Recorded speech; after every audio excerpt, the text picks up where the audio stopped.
కార్తీక మాసంలో వనభోజనానికి వెళ్దాం అనుకున్నాము. వనభోజనానికి వెళ్దామని అందరం అనుకున్నామే కానీ వెళ్ళటం కుదరలేదు. వెళ్దాం అనుకునే టయానికి కార్తీక మాసం కూడా వెళ్ళిపోతుంది.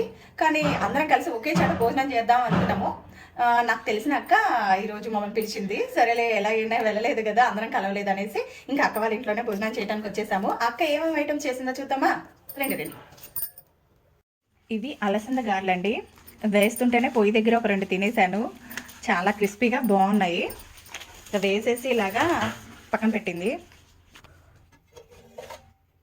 ఇదేమో వంకాయ మసాలా అండి, గ్రేవీ కర్రీ సూపర్గా చేసింది. అయినా వంట చిటికలో చేసేసిందండి మా అక్క. వీడియో తీయటమే కుదరలేదు మాకు. ఇంకొకటి వెజిటేబుల్ బిర్యానీ, అన్నీ వేడివేడిగా ఉన్నాయి. ఇది పెరుగు అండి.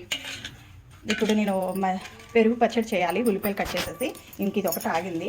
ఇదిగోండి, ఇంక ఇక్కడ రైస్ ఉడుకుతుంది. రైస్ అయిపోయిన తర్వాత అందరం కలిసి కూర్చొని తినేయటమే. అయిపోయిన తర్వాత ఫ్రూట్స్ తినాలనేసి ఇగోండి పపాయాను ఇంకా ఆరెంజెస్ తీసుకుంది అక్క. ఆరెంజెస్ అయితే ఆల్రెడీ మేము తిన్నామండి. ఎంత స్వీట్గా చాలా బాగున్నాయి. ఒక్కొక్కసారి ఆరెంజెస్ ఏంటో అంటే ఒక్కొక్కసారి బాగా పుల్లగా ఉంటాయి, ఒక్కొక్కసారి స్వీట్గా ఉంటాయి. ఎలా తీసుకోవాలో తెలీదు. వీటి మీద మచ్చలను బట్టి తీసుకోవాలి, స్వీట్గా ఉంటాయని చెప్పింది అక్క. ఈసారి ట్రై చేయాలి. ఎక్కడికి వెళ్ళానో అర్థమైంది కదా. అక్క దగ్గరికి వెళ్ళాను, శుభ్రంగా అక్క పెట్టింది వేడిగా తినేసాను.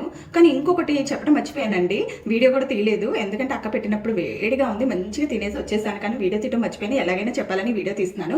ఏం చేసిందంటే సేమియా చేసిందండి. ఆ సేమియా కూడా మంచిగా తినేసి వచ్చాను. భోజనానికి వెళ్ళినప్పుడు స్వీట్ అనేది ఉండాలి కదా, అది కానీ అసలైంది నేను వచ్చేటప్పుడు చేసింది.